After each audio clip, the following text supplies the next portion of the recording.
मेरा शरीर थोड़ा सा जकड़ा हुआ था। हिलने में थोड़ी परेशानी हो रही थी। जब मेरी आंख खुली, सबसे पहले मैंने छत को देखा था।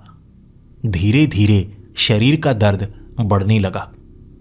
मैंने उठने की कोशिश की, लेकिन उठा नहीं जा रहा था। अचानक मेरा दिमाग घूमने लगा। मुझे सब कुछ याद आने लगा। जब आप सुबह उठते हैं, कभी कभी कुछ याद नहीं होता, लेकिन एक ही सेकंड में सभी यादें दोबारा दिमाग में आ जाती हैं। मेरा एक्सीडेंट हुआ था। मुझे मेरा एक्सीडेंट अब भी याद है। मुझे अस्पताल ले जाया गया था। मैं एक अस्पताल में हूं। मैं उठने की कोशिश कर रहा था, लेकिन शायद मेरे शरीर पर ज्यादा चोट लगी हो, जिस कारण मैं उठ नहीं पा रहा था। मैंने इधर उधर झांक कर देखा। मशीनें बिल्कुल बंद पड़ी थीं। मुझे बांधा गया था। टांगें भी मेरी बंधी हुई थीं, बाजुएं भी मेरी बंधी हुई थीं, और मैंने चिल्लाने की कोशिश की, लेकिन मेरी आवाज नहीं निकल रही थी, क्योंकि मेरे मुंह में कपड़ा ठूंसा गया था। अस्पताल में किसी को इस तरह से बांध कर नहीं रखा जाता। मैं जोर जोर से हिले जा रहा था, लेकिन मैं बेड से अलग नहीं हो पा रहा था। और मुझे इतना पता लग गया था, अगर मैं ज्यादा समय इसी तरह से बंधा रहूंगा, मुझे नहीं लगता मैं बचने वाला हूं। लेकिन मैं एक पेशेंट हूं, मेरा इलाज होना चाहिए था। मेरे साथ ये किया क्या गया है? आधे घंटे तक मुझे इतनी ज्यादा प्यास लगी हुई थी कि मैं जोर जोर से हिलना शुरू हो गया। और जब मैं हिल रहा था, ये बेड भी अपने आप हिल रहा, और हिलते हिलते बेड दाईं तरफ गया। टेबल पर कुछ सामान पड़ा था, वो सामान नीचे गिरा। कुछ आवाज हुई। मुझे लगा था ये आवाज सुनकर बाहर से कोई ना कोई तो आएगा, लेकिन नहीं, बाहर से कोई नहीं आया था। फिर दूसरे टेबल के ऊपर कांच का ग्लास देखा मैंने, और मुझे लगा अगर मैं उस कांच के ग्लास को गिरा दूंगा, उसके टूटने की आवाज काफी दूर तक जाएगी। शायद मेरी मदद के लिए कोई आ जाए। लेकिन मेरे शरीर पर थोड़े से जख्म थे, इसीलिए पूरा जोर लगा नहीं पा रहा था मैं। थोड़ा थोड़ा जख्मों से खून भी बहने लगा था, दर्द भी हो रहा था, लेकिन जिंदा बचने के लिए मैंने जोर लगाया। मैंने बेड को जोर जोर से हिलाना शुरू कर दिया। धीरे धीरे हिलता हुआ बेड दूसरे टेबल तक पहुंच चुका था, और इसमें आधे घंटे का समय लगा था। लेकिन उस टेबल को हिलाना मेरे लिए बहुत मुश्किल का काम था। मैं बहुत ज़्यादा थक चुका था, प्यास और भी ज़्यादा लग चुकी थी। यहाँ आसपास पानी भी नहीं था। हाथ बंधे थे, पैर बंधे थे, मुंह भी ठूंसा गया था। मैं रोने लगा था। मैं अपनी बीवी को याद कर रहा था। मुझे पता है मेरी बीवी यहाँ होनी चाहिए। मुझसे यह गलती हुई है, और मेरी बीवी यहाँ आई तो ज़रूर होगी, लेकिन मुझे क्यों ऐसा लगता है कुछ ना कुछ गड़बड़ तो हुई है। फिर दोबारा अपने बच्चों का चेहरा याद करके मैंने उस बेड को इतनी ज़ोर से हिलाया कि वो टेबल नीचे गिर गया। और जैसे ही वो टेबल एक तरफ गिरा, उसके ऊपर जो ग्लास था वो भी नीचे गिरा, और ज़ोर की आवाज़ आई। कांच बिखर चुका था, और अब मुझे उम्मीद थी बाहर से कोई ना कोई तो आएगा। लेकिन 10 से 15 मिनट बाद भी कोई नहीं आया, और मैंने चीखने की कोशिश की। मुंह में कपड़ा ठूंसा गया था, उसके बावजूद मैं चीख रहा था। मैं हर तरह की कोशिश कर रहा था, लेकिन नहीं, कोई नहीं आ रहा था। मुझे लगने लगा अब मेरी मदद के लिए कोई नहीं आने वाला, तो मुझे मेरी मदद खुद करनी होगी। लेकिन मैं खुद को छुड़ाऊं कैसे? दोनों तरफ बाजुएं बंधी हुई हैं। पट्टा इस तरह से लगाया गया है कि मैं खींचकर अपनी बाजुओं को निकाल नहीं सकता। ऐसा ही मेरी टांगों के साथ भी है। मुंह का वो कपड़ा मैं बाहर निकालने की कोशिश कर रहा, लेकिन उसके ऊपर भी एक पट्टा लगाया गया था जो बहुत ज़्यादा सख्त था। मैं जितना भी हिलने की कोशिश करता, मैं उस पट्टे को दूसरी तरफ कर ही नहीं पा रहा। मैं रो रो कर बहुत बुरी तरह से थक चुका था, लेकिन जिंदा बचने के लिए इंसान बार बार कोशिश करता है। हार नहीं मान सकते आप? जब आपको पता है इसी तरह से भूखे प्यास से आप मर सकते हैं तो आप बार बार कोशिश करते हैं। चाहे जितनी बार भी हार हो, आप कोशिश करते रहते हैं। मैं अब दिमाग लगाने लगा किस तरह से मैं खुद को निकाल सकता हूं। एक तरफ वाला वो बेंच, उसके ऊपर काफ़ी सारी चीज़ें पड़ी थी। एक सिगरेट की डिब्बी पड़ी थी और साथ में लाइटर पड़ा था। मैं कोई तेज़धार चीज़ चाहता था लेकिन वो मुझे दिखी ही नहीं। कांच का ग्लास टूटा था, कांच के टुकड़े नीचे पड़े थे और नीचे तक मैं पहुंच नहीं सकता था। लेकिन वो लाइटर तक अगर मैं किसी तरह से पहुंच जाऊं, मैं उस लाइटर को जलाकर ये पट्टे को जला सकता हूं और अपने एक हाथ को निकाल सकता हूं। लेकिन काम बहुत ज़्यादा मुश्किल था। मैंने ये करना भी शुरू किया। खिसक कर किसी तरह से मैं लाइटर तक पहुंचा और जब वो लाइटर मेरे हाथ में गिरा था, मैं आपको बता नहीं सकता वो जलन जो मेरी कलाई पर हो रही थी, क्योंकि वो पट्टा जल रहा था चमड़े का। 20 से 25 मिनट मेरी बाजू जल गई, लेकिन मैंने बाजू को आज़ाद करवा लिया। फिर दूसरी तरफ का पट्टा खोला और फिर मुंह से रुमाल निकाला। सांस आज़ादी की थी। अपने पैरों को खोलने के बाद मैंने चीखना शुरू कर दिया था, बचाओ बचाओ बचाओ। मेरे शरीर पर कई तारें लगी हुई थी। पास में ड्रिप की वो पाइप भी पड़ी जिसे मैंने खींच कर निकाल दिया था। शरीर काफ़ी ज़्यादा कमज़ोर था। मैं पहले ज़ख्मी था, शायद ज़ख्मों का इलाज हो चुका है। मुझे नहीं पता मैं इस अस्पताल में कब से था, लेकिन मुझे यहाँ से बाहर निकलना है। फिर मैं आगे की तरफ बढ़ा। दरवाजे को खोलना चाहता था लेकिन नहीं, दरवाज़ा खुला ही नहीं। मैंने ज़ोर ज़ोर से धक्का दिया, लेकिन अस्पताल के दरवाजे बड़े मोटे होते हैं। यह दरवाज़ा भी बहुत ज़्यादा मोटा था, खुल ही नहीं रहा। फिर मैं ज़मीन पर बैठ गया और जैसा मैंने आपको बताया, जब आपको लगे आप मरने वाले हैं, आप बार बार हारते हैं, बार बार कोशिश करते हैं। मैंने फिर से कोशिश की। मैंने कुर्सी को उठाया और दरवाजे पर ज़ोर ज़ोर से मारना शुरू कर दिया। दरवाज़ा टूटने का नाम ही नहीं ले रहा। लोहे की कुर्सी टूट चुकी थी। लेकिन दूसरी तरफ वाली खिड़की को देखा मैंने। दरवाज़ा क्यों तोड़ना, बाहर आवाज़ें लगाता हूँ, चीखता हूँ। मैंने उस कुर्सी को कांच की खिड़की पर मारा। कांच की खिड़की पूरी तरह से टूट चुकी थी और फिर मैंने चीखना शुरू कर दिया, मेरी मदद करो, मेरी मदद करो, मैं फंस चुका हूं। जोर जोर से चिल्लाता रहा मैं, लेकिन मेरी मदद के लिए कोई नहीं आया था। और फिर मैंने झांक कर बाहर देखा। बाहर कोई भी मौजूद नहीं था और मैं इस अस्पताल को पहचानता था। शहर के एक तरफ बना हुआ ये अस्पताल जहां हमेशा भीड़ लगी रहती है। मैं पहले भी यहां पर आ चुका था और मुझे याद आया मेरा एक्सीडेंट कहां पर हुआ था। उसके सबसे ज़्यादा नज़दीक यही अस्पताल है। मुझे यकीनन यहीं लाया गया होगा। लेकिन बाकी सब लोग कहाँ गए? सुबह का वक्त है और मुझे बाहर कोई नज़र ही नहीं आ रहा। मैंने दूर दूर तक देखा। सड़क पूरी तरह से खाली थी।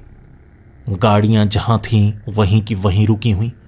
मुझे एक इंसान तक नज़र नहीं आया। और अब मुझे लगा, मैं जितना भी चीखूंगा, जितना भी चिल्लाऊंगा, कोई मेरी मदद के लिए नहीं आने वाला। मुझे इस कमरे से खुद निकलना होगा।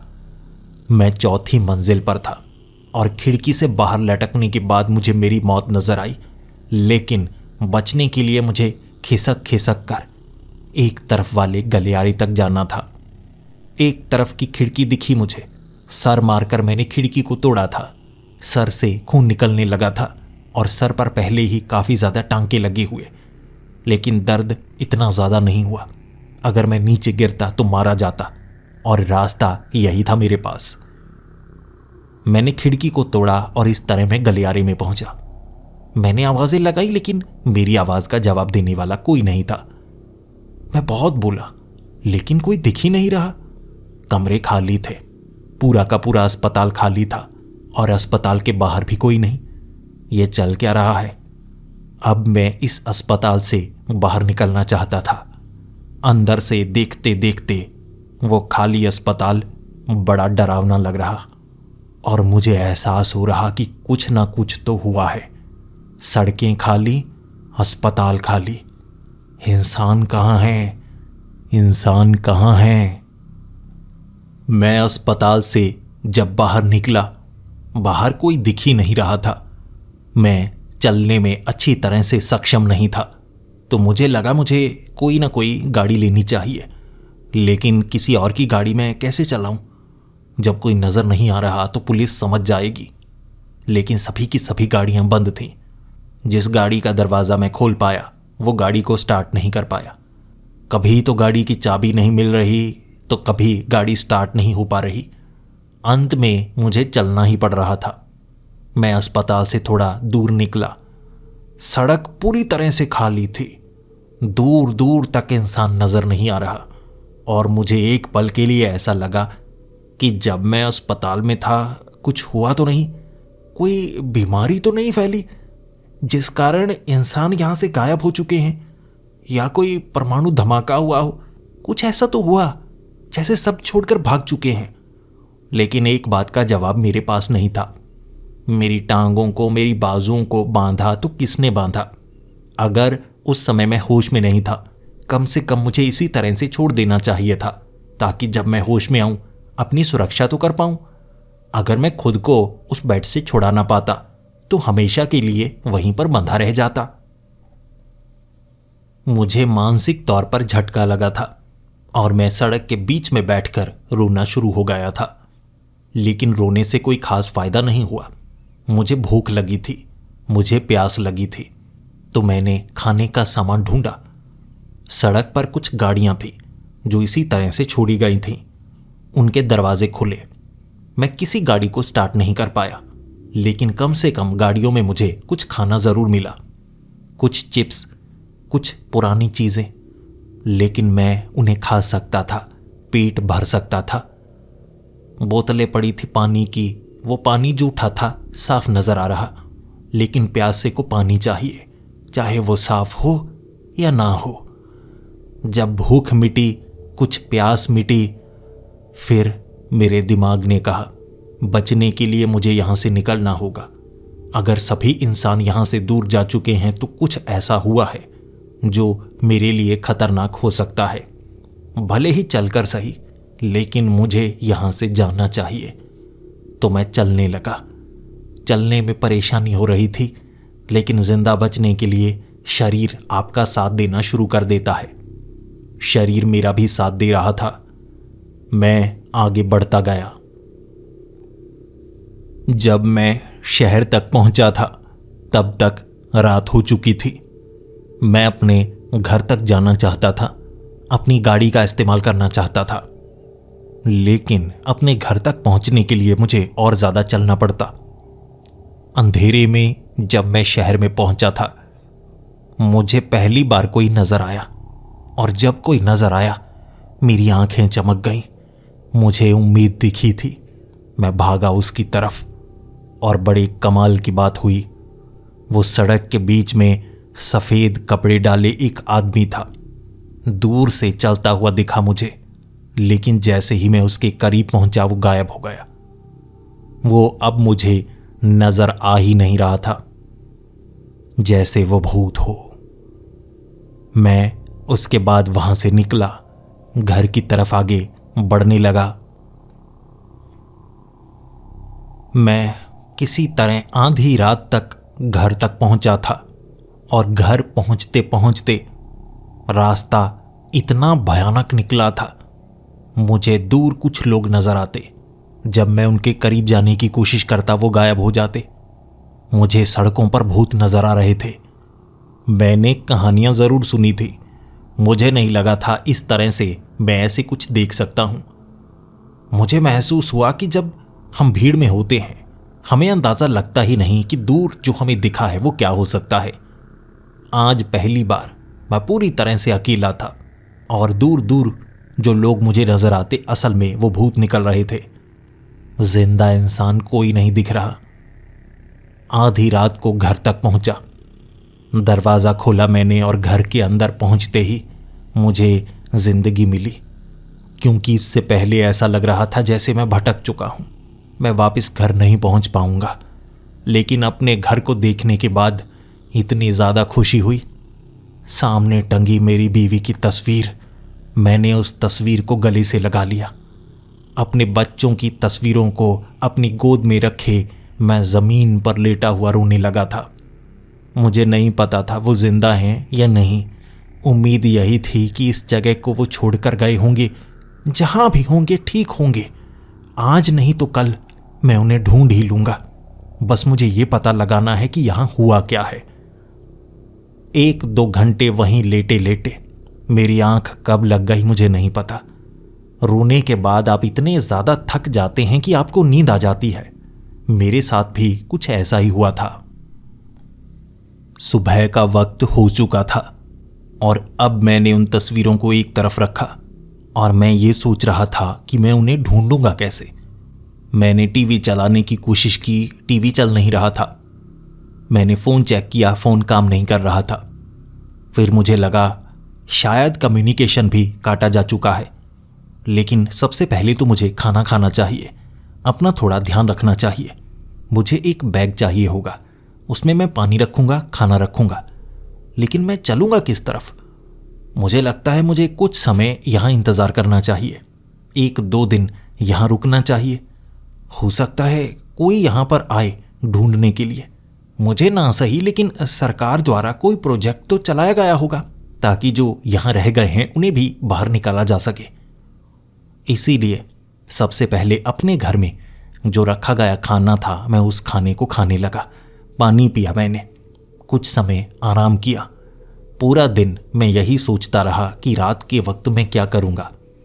मुझे आस पड़ोस के घरों में भी खाना ढूंढना होगा ताकि मैं लंबे समय तक अगर यहाँ रुकना पड़ा तो रुक सकूं।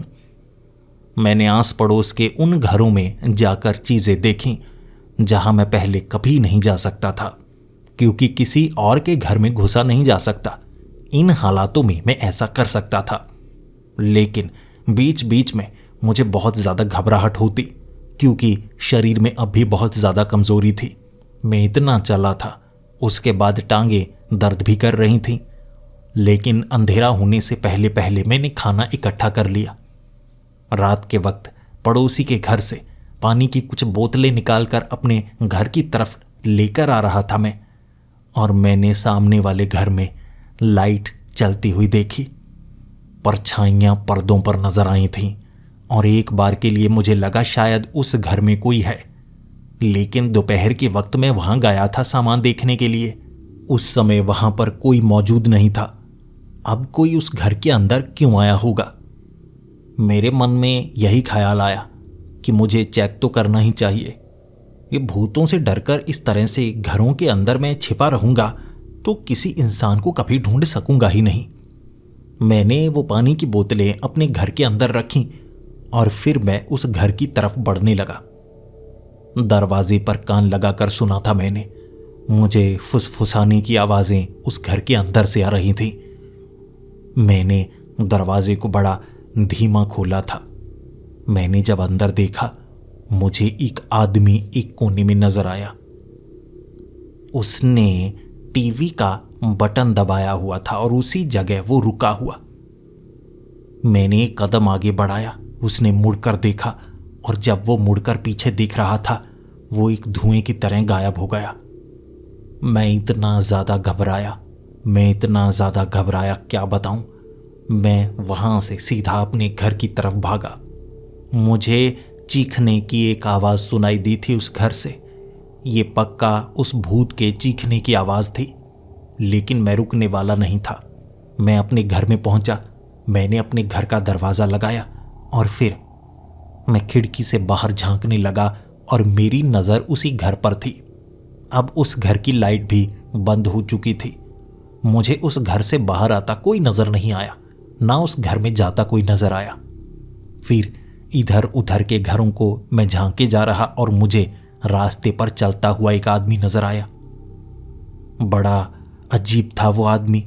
2 कदम चलता गायब हो जाता और कई देर तक मुझे वो दिखता ही नहीं। फिर कुछ समय बाद दोबारा वो मुझे नज़र आता। बार बार गायब हो रहा, दिख रहा, गायब हो रहा, दिख रहा। इस तरह से मेरे घर के आगे से गुजर कर वो गया और मैं ये अंदाज़ा लगाने की कोशिश कर रहा था कि यहाँ क्या हुआ हो सकता है। मुझे नहीं लगता ये कोई परमाणु धमाका या ऐसा कुछ है। सबके सब यहाँ से छोड़कर जा चुके हैं और पहले कभी ऐसे भूत नजर नहीं आया था, अब नजर आ रहा है। उस रात मैं बार बार बाहर देखता रहा और मुझे कई प्रेत नजर आए, गायब होते हुए। वहां गली में नजर आते, घर के आगे नजर आते और एक बार घर के अंदर भी नजर आए। और मुझे आदत हो गई कि यहाँ कुछ ना कुछ बड़ा हुआ है और अगर मैं इसी तरह से इसी घर में छिपा रहूँगा तो मुझे सच का कभी पता नहीं चलेगा। सुबह के वक्त मुझे घर को छोड़ना होगा, मेरा प्यारा घर, लेकिन अपनी कुछ खास चीज़ें बैग में डालकर, खाने पीने का सामान डालकर, पानी की बोतलें भी मैंने भर ली थी। मैंने सुबह सुबह घर को छोड़ा और अब मैं शहर के बिल्कुल बीचों बीच जाने की कोशिश कर रहा था। कहीं ना कहीं फेंसिंग मिलेगी या कोई मिलेगा। मुझे लगता है मुझे स्प्रे पेंट चाहिए होगी ताकि मैं दीवारों पर यह लिख सकूं कि सर्वाइवर यहाँ पर मौजूद है। लेकिन पेंट की दुकान पर वो जो पेंट था सूखा हुआ, हर एक पेंट की डिब्बी पूरी तरह से सूखी हुई थी। कुछ ऐसा हुआ जिस कारण इन चीज़ों का अब इस्तेमाल हो ही नहीं सकता, वरना वो पेंट के डिब्बे इतनी जल्दी सूखते नहीं। दिमाग में अलग अलग कयास लग रहे थे, लेकिन अब मैं शहर के बिल्कुल बीचों बीच जाना चाहता था। मैं दोपहर तक चलता गया और कई बार मुझे रुकना पड़ा, लेकिन मैं खुले में नहीं रुकता। हमेशा किसी न किसी घर के अंदर चला जाता और वहां पर आराम करता। मुझे अपनी सुरक्षा का खतरा महसूस हो रहा था। शाम होती होती मैं शहर के बीच तक पहुंच चुका था और उसके बाद मैंने वहां एक आदमी को देखा। मैं तो पेड़ के पीछे छिप गया। मुझे पक्का था ये कोई प्रेत आत्मा ही होगी। कुछ न कुछ ऐसा हुआ है जिसमें ऐसी भटकती हुई आत्माएं शहर में पहुंच गई हैं और शायद इन्होंने लोगों के साथ कुछ किया होगा। लेकिन वो आदमी मेरी तरह ही छिप रहा था और मुझे वो बेहद करीब से नजर आया और वो गायब नहीं हुआ। तब मुझे लगा कि वो कोई साधारण आदमी होगा। मैं पेड़ के पीछे से निकला और वो मुझसे इतना ज़्यादा डर गया कि वो एक घर की तरफ भागने लगा। देखने में वो घर बड़ा भयानक लग रहा। मैंने उसका पीछा नहीं छोड़ा। मुझे एक इंसान नजर आया था, मैं उसका पीछा कैसे छोड़ सकता था? कम से कम उससे ये तो पता चलेगा यहाँ पर हुआ क्या है और वो कैसे बचा। वो भागे जा रहा और मैं उसके पीछे पीछे, उसे ये कहते हुए कि रुको रुको, मैं इंसान हूं, कोई भूत नहीं। लेकिन वो मेरी एक बात ना सुन रहा था और उसके बाद जैसे ही वो घर में घुसा उसने घर का दरवाज़ा बंद कर लिया। मैं दरवाज़ा खटखटाता रहा, उसे कहता रहा कि मुझे अंदर आने दो, मुझे तुमसे बात करनी है। लेकिन वो मुझसे बात करना नहीं चाहता था। और फिर मेरा मन ऐसा बैठा कि मैं उसके घर की खिड़की के नीचे बैठ गया। मुझे उम्मीद थी कि घर से वो कभी ना कभी तो बाहर निकलेगा, इसीलिए मैं रात के अंधेरे में खिड़की के पास बैठा, अंदर झांकने की बार बार कोशिश करता।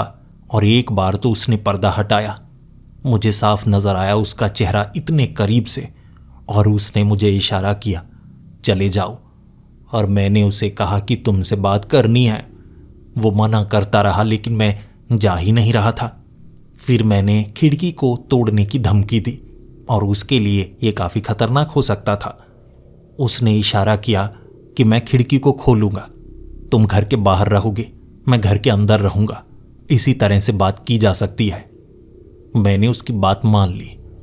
फिर उसने पूछा तुम कौन हो? मैंने अपने बारे में बताया, फिर उसके बारे में जाना, और फिर मेरा सवाल यही था, यहाँ क्या हुआ है?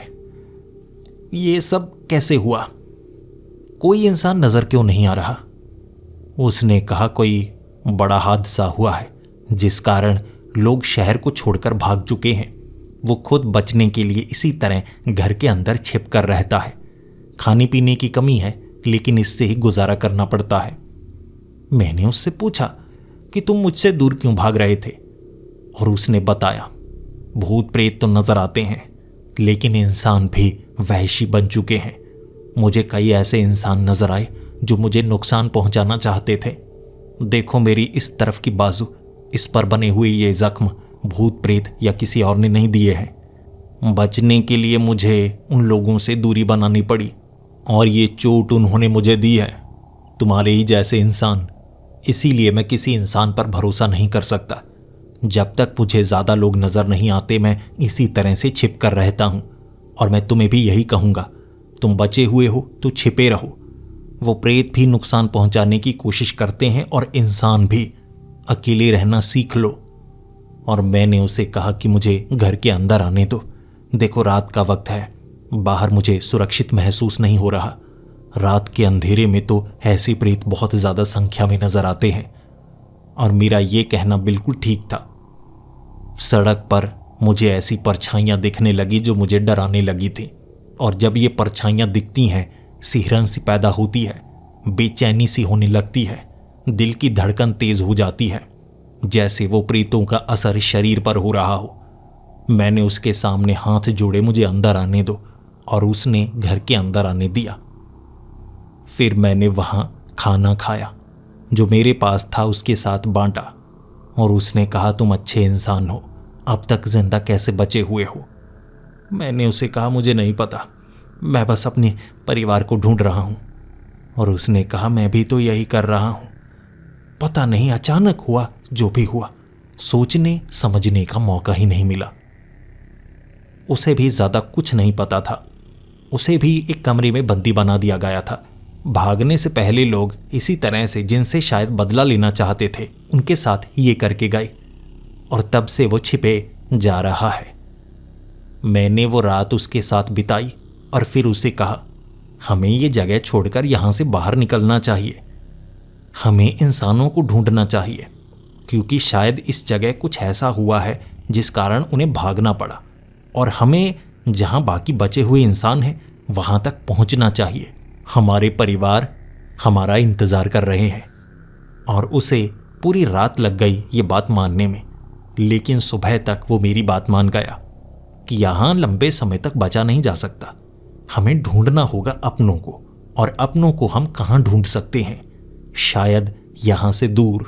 सुबह सुबह हमने चलना शुरू किया था। आसपास के घरों में खंगालने की कोशिश की, कुछ आवाज़ें भी लगाईं, जिसके बाद दिन के वक्त किसी चीज़ से डर नहीं था। जो होता है ज़्यादातर रात के वक्त होता है। उस आदमी ने भी यही बताया था। जैसा मैं कर रहा वो भी वैसा ही कर रहा था। उसका भी मानना था कि अगर हम शहर से बाहर निकलेंगे जहाँ पर आबादी ना हो, शायद वहाँ कोई ना कोई हमें मिल जाए। इसीलिए अब शहर से बाहर निकलना चाहते थे हम। चलते चलते कुछ इमारतें, कुछ ग्रॉसरी स्टोर, ऐसी कई जगहों पर हम रुके, खाने का सामान इकट्ठा किया, कुछ आराम किया, और शाम होते होते फिर से हमें छिपने की एक जगह ढूंढनी थी। लेकिन इस बार हम एक बंद पुरानी फैक्ट्री के अंदर घुस चुके थे। हमें लगा था ये जगह सुरक्षित होगी, लेकिन उस जगह हमें 3 और लोग मिले जो यहाँ पर छिपे हुए थे। वो भी किसी तरह बच चुके थे और उनकी कहानी भी हमारी कहानी से मिलती जुलती थी। उन्हें पीछे छोड़ दिया गया, या तो किसी कमरे में बंद कर दिया गया या बाथरूम में लॉक कर दिया गया ताकि वो बाहर निकल ना पाए। इतने में बाकी लोग निकल चुके थे। सब यही कह रहे कि परिवार वालों तक ने धोखा दिया है। वहाँ पर वो छिपे हुए उन भूत प्रेतों से नुकसान ना हो इसलिए, क्योंकि रात के वक्त अगर हम उनके सामने आते हैं तो हमें वो चोट भी पहुँचाते हैं और बहुत ज़्यादा बुरी तरह से पहुँचाते हैं। हमें कुछ नया पता चला था। मुझे तो लग रहा था कि भूत प्रेत जो नज़र आ रहे हैं वो गायब हो जाते हैं, लेकिन यहाँ पता चल रहा था कि वो चोट भी पहुँचाते हैं। और इसका सबसे बड़ा उदाहरण उनका 5वां साथी था। फैक्ट्री के एक पुराने कमरे में उसे बंद करके रखा गया था। उसे वो बचाना चाहते थे क्योंकि उसका हिलना और चलना बहुत ज़्यादा मुश्किल हो रहा था। जब मैं उस कमरे में गया था, उस इंसान की हालत देखी थी, उसकी हालत बहुत ज़्यादा बुरी थी। उसका शरीर जला हुआ था और उससे मैंने सवाल किए, तुम्हारे साथ ये किसने किया? और उसका जवाब यही था, वो अपने ही घर में था और अपने ही घर में उसे रात के वक्त वो प्रेत नजर आ रहे थे। उसने उन्हें भगाने की कोशिश की, उन्हें नुकसान पहुंचाने की कोशिश की और फिर अगले दिन उन्होंने नुकसान पहुंचाया। अगली रात सबसे भयानक रात थी। उस दिन घर अंदर से जल रहा था। चीजें नहीं जली लेकिन उसका शरीर जला और उसे अंत में घर से बाहर भागना पड़ा। वो प्रेत उसके घर पर कब्जा किए हुए हैं और अब वो वहां नहीं जा सकता। चलने फिरने में परेशानी हो रही थी और किसी तरह इन लोगों को उसने ढूंढा। तब से वो कमरे के अंदर रह रहा है और खाने पीने की चीज़ों का इंतज़ाम बाकी कर रहे हैं। इस तरह से मिलकर ये जिंदा बचे हुए हैं। मैंने उन्हें कहा था, कब तक इस तरह से छिप कर रहोगे? उनका जवाब था कि भागें तो कहाँ भागें, अभी आसपास की दुकानें या स्टोर पर खाने का सामान पड़ा है, उसे लेकर आते हैं और उससे वो गुजारा कर पा रहे हैं। अगर खाना यहाँ नहीं रहेगा तो इस जगह को वो छोड़कर चले जाएंगे। उनकी बातों से मुझे उनकी सर्वाइवल इंस्टिंक्ट साफ महसूस हो रही। इंसान बचने के लिए कुछ भी कर सकता है, लेकिन मुझे सिर्फ जिंदा ही नहीं रहना था, मुझे अपने परिवार को भी ढूंढना था, जबकि मेरा साथी उनके साथ रहने को तैयार। और फिर से मुझे आगे का सफ़र क्या अकेले करना होगा? मैंने उससे सवाल पूछा था, लेकिन वो अब डर चुका था, घबरा चुका था और उसका मानना था कि किसी घर में फिर भी किसी हद तक हम सुरक्षित हैं, लेकिन खुले में तो ये भूत प्रेत नोच डालेंगे, जला डालेंगे और उस आदमी जैसा वो बनना नहीं चाहता था। अपने उन साथियों को छोड़ना मेरे लिए काफ़ी ज़्यादा मुश्किल था, लेकिन वो रात वहाँ गुजारने के बाद अगली सुबह मैंने सफ़र शुरू कर दिया। जब तक जिंदा रहूँगा अपने परिवार को ढूंढता रहूँगा, ये ठान लिया था मैंने। और शहर से मैं बाहर निकल पाया, लेकिन मुझे बाहर कोई पुलिस की गाड़ी या किसी तरह की कोई प्रोटेक्शन बिल्कुल नहीं नज़र आ रही। मुझे लगा था फेंसिंग की गई होगी, यहाँ से अगर कोई बाहर निकलने की कोशिश करेगा उसे निकलने नहीं दिया जाएगा। ये जंग के हालात नहीं लगते। अगर परमाणु धमाका हुआ होता तो आसपास कहीं ना कहीं उसके निशान तो मिल ही जाते। आसमान पूरी तरह से साफ है, शायद इस इलाके में कुछ और हुआ होगा। फिर शाम तक मैं एक कब्रिस्तान के करीब था। ये एक गांव था। मुझे लगा था गांव में कोई मिलेगा, लेकिन गांव पूरी तरह से खाली था।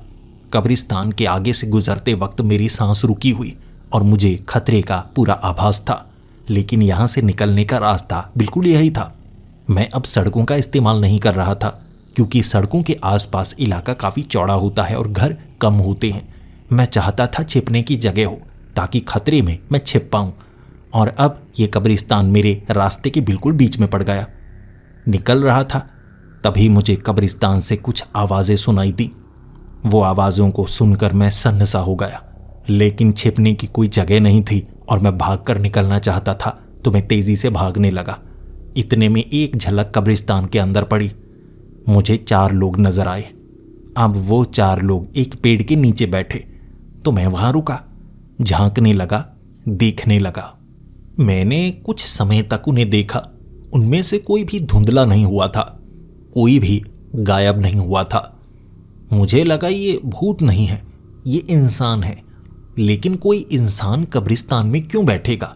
यहां पर तो खतरा सबसे ज्यादा हो सकता है। यही सोचकर मैं उस कब्रिस्तान के अंदर पहुंचा और उन्होंने मुझ पर हमला किया। उनके हमला करने का तरीका बिल्कुल अलग था। उनके पास तेजधार हथियार थे। उन्होंने वो चीज़ें मुझ पर छोड़कर मारी। मैं छिपा और फिर शायद उन्हें अंदाज़ा लगा कि मैं कोई भूत या प्रेत नहीं हूं, मैं इंसान हूं, तो उन्होंने मुझे अपने साथ बिठाया। मैंने उन्हें कहा, रात होने वाली है, छिपना चाहिए हमें, खुले में बहुत ज़्यादा खतरा होता है, भूत प्रेत हमें नुकसान पहुंचाते हैं। उन्होंने कहा, यहां नहीं पहुंचाते। मैंने कहा, यह जगह सबसे असुरक्षित है, एक कब्रिस्तान में सबसे ज़्यादा प्रेत नजर आते हैं। उन्होंने कहा, यहां सबसे उल्टा है, गांव में खतरा है, हमारे साथ बहुत कुछ बुरा हो चुका है, लेकिन ये जगह सबसे सुरक्षित है और यहाँ हमने एक बेसमेंट भी बना रखी है जहां हम छिप कर रहते हैं। कभी कभी खतरा महसूस होता है कब्रिस्तान के आसपास, और यहां भी किसी दिन कुछ प्रेत नजर आते हैं। बाकी समय सबसे ज्यादा सुरक्षित। हर रात हमारी अच्छी निकलती है सिर्फ इस जगह, और दिन के वक्त खाना लेने के लिए हम गांव में जाते हैं। उनकी बातें सुनकर मुझे बड़ा अजीब लगा और मैंने उनसे पूछा, ये कैसे हो सकता है? कब्रिस्तान में भूत प्रेत होते हैं और यहां नहीं है, ऐसा क्यों? उन्होंने कहा, ये उनकी भी समझ में नहीं आ रहा, लेकिन शायद कुछ ऐसा हुआ है कि शहर या गांव, वहां इनका हमला हो रहा है और इंसान गायब हो चुके हैं। जो बचे हैं ये उन्हें ढूंढ रहे हैं, मारने की कोशिश कर रहे हैं, और इसीलिए वो जगह जहां ये सबसे ज्यादा हो सकते हैं, इन्हें वहां खतरा महसूस नहीं होता, इसीलिए ये कब्रिस्तान में नहीं आते। मुझे उनकी बात में एक लॉजिक महसूस हुआ और ये भी लगा जैसे यहां के सारे इंसान भागे नहीं हैं, गायब हो गए हैं। और उनमें से एक ने जब ये मुझे बताया, मैं थर थर कांपा था। मैं अपने परिवार से मिलना चाहता था और मुझे लगा था वो भाग चुके हैं, कहीं डिटेंशन सेंटर में होंगे या जेल में होंगे या कहीं बंदी बनाकर रखे गए होंगे सरकार के द्वारा। लेकिन उस आदमी ने बताया, मैंने अपने परिवार को मेरी आंखों के सामने गायब होते हुए देखा था। उसकी ये बातें सुनकर मुझे धक्का सा लगा, लेकिन मैं मानने को तैयार नहीं था। नहीं, मेरा परिवार ठीक है, मेरा परिवार मेरा इंतजार कर रहा है। उसने कहा, वहम मत पालो, यहां सब गायब हो चुके हैं। कुछ बहुत अजीब हुआ है जिसने सभी इंसानों को गायब कर दिया, और जो बचे शायद इसलिए बचे कि कहीं छिपे हुए थे, कहीं कमरों में बंद थे या बंदी बनाए गए थे। सिर्फ वही बचे हैं। रात के वक्त मुझे वो बेसमेंट में लेकर गए थे। वहां गांव का मुखिया भी था, लेकिन गांव का वो मुखिया बहुत बुरी हालत में, उसका शरीर भी जला हुआ था। उसने भी कहा मुझे जलाने की कोशिश की गई है, वो भी प्रीतों के द्वारा, लेकिन उसकी कुछ अलग थ्योरी भी थी। मैंने उससे पूछा कि ऐसे हम सवालों के जवाब कैसे ढूंढ पाएंगे? यहां से बचकर कहां जाएं, हमें कैसे पता लगेगा? हुआ क्या है, हम कैसे जान पाएंगे? तब मुखिया ने कहा था, बता वही सकते हैं जिन्हें सब कुछ पता हो। इस समय बचे हुए इंसान जवाब नहीं दे सकते, क्योंकि वो खुद भटक रहे हैं। हमें खाने की तलाश रहती है, पानी की तलाश रहती है, लेकिन जो भूत प्रेत हैं उन्हें भूख नहीं लगती। लेकिन वो यहाँ कैसे आए, वो क्या कर रहे हैं और उनका मकसद क्या है, ये जानने के लिए हमें उनसे बात करनी होगी। मैंने कोशिश की, लेकिन इसमें मैंने कुछ गलतियां की, और अब मुझे कोई ऐसा हिम्मत वाला नहीं मिल रहा जो ये काम कर सके। अगर तुम उनसे बात कर पाए तो तुम ये जवाब ढूंढ सकते हो। मुझे भी यह बात बड़ी अजीब और खौफनाक लगी थी, लेकिन सही भी लगी। और कहते हैं जो सही होता है वो सबसे मुश्किल होता है, लेकिन उसे करने में ही समझदारी है, चाहे कितना भी कठिन काम हो। मैंने मुखिया को कहा, मैं तैयार हूं, मुझे बताइए उन भूतों से, उन प्रेतों से बात कैसे की जा सकती है। तब मुखिया ने कहा, किसी एक को ढूंढना होगा। सबसे पहला काम, अगर किसी से बात करना चाहती हो तो किसी एक को ढूंढो, क्योंकि ज़्यादा आपको नुकसान पहुंचा सकते हैं, लेकिन कोई एक थोड़ा डरता है।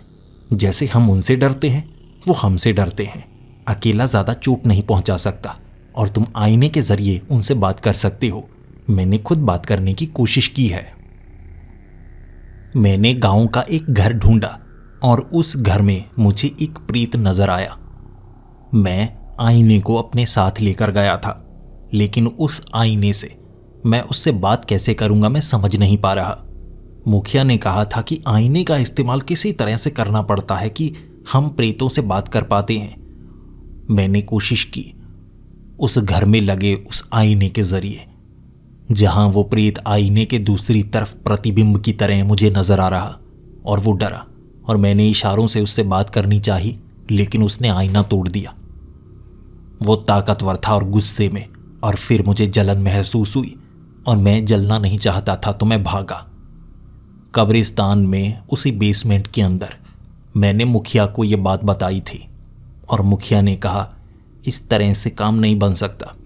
तुम्हें किसी ऐसे को ढूंढना होगा जो तुम्हें जानता हो, उसका प्रेत।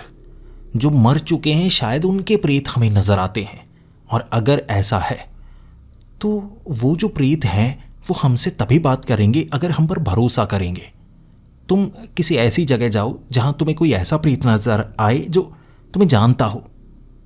यहां तो मुझे कोई नहीं जानता था, और इस बार मुझे मुखिया की बात बिल्कुल सही लगी थी, और मैं भी ये जान चुका था। मुझे ये सब कैसे पता लग सकता है? मेरे कुछ दोस्त जो मेरे घर के आसपास रहते थे, वो जिंदा हैं या नहीं मैं नहीं जानता। हो सकता है मुझे किसी ऐसे का प्रेत नजर आ जाए, या मेरे पुराने डॉक्टर जो मर चुके हैं, शायद उस अस्पताल में मुझे वो नजर आ जाएं। मुखिया ने यही कहा था, सभी लोग भाग नहीं पाए हैं, प्रेतों ने उनके साथ कुछ किया है। जब इंसान मर जाता है तो प्रेत योनि उसे नसीब होती है। शायद वो आत्माएं भटक रही हैं। तुम्हें किसी ऐसी आत्मा को ढूंढना है जिससे तुम बात कर सकते हो सकता है तुम्हें तुम्हारी बीवी की आत्मा मिल जाए, तुम्हारे बच्चों की आत्मा मिल जाए। मुझे ये सुनकर सदमा लगा और मैंने कहा, नहीं, वो जिंदा हैं। उसने कहा, अपने घर जाओ, वहां कोशिश करो। और मैं दोबारा अगली सुबह उसी सफर पर निकला, लेकिन इस बार आगे नहीं, पीछे की ओर, वापस घर की तरफ।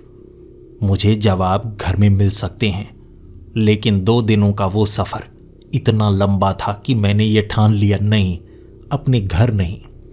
अगर मुझे मेरी बीवी की आत्मा नजर आ गई प्रेत के रूप में, वो सदमा मैं सह नहीं पाऊंगा। अगर मुझे मेरे बच्चे की आत्मा नजर आ गई तो उनके साथ बुरा हो चुका है। ये सदमा शायद मुझे भी मरने पर मजबूर कर दे। तो मैं किसी ऐसी जगह जाऊंगा जहां कोई मेरे काम का हो सकता है। शायद कम से कम वो सदमा धीरे धीरे लगे, सच ऐसे पता लगे। जब मैं दोबारा उसी अस्पताल में पहुंचा था जहां मुझे बांधा गया था, घूम फिर कर मैं वापस उसी जगह आ चुका था। फिर अस्पताल में घूमते हुए दिन के वक्त मैं चुनाव करना चाहता था किसी ऐसी जगह का जहां मुझे कोई एक प्रेत मिले। किस जगह? कोई एक कमरा, कंपाउंडर का कमरा, किसी नर्स का कमरा, लॉकर रूम, बाथरूम, कोई भी जगह हो सकती है। लेकिन यहाँ खतरा ज़्यादा भी हो सकता है, क्योंकि यहाँ बहुत लोगों की मौत होती है। एक अस्पताल में मैंने चुनाव किया डॉक्टर के कमरे का। मैं डॉक्टर के कमरे में वो रात गुजारना चाहता था जहाँ 5 आईने लगे हुए थे। वक्त रात के 11 बजे का होगा। अपने आप दरवाज़ा खुलने की आवाज़ आई और उस आवाज़ ने मुझे डराया, क्योंकि दरवाज़ा खुला नहीं था। उसके बावजूद आवाज़ आई। जब भी कोई प्रेत नज़र आना शुरू होता है ना, तो ये सब हरकतें शुरू हो जाती हैं।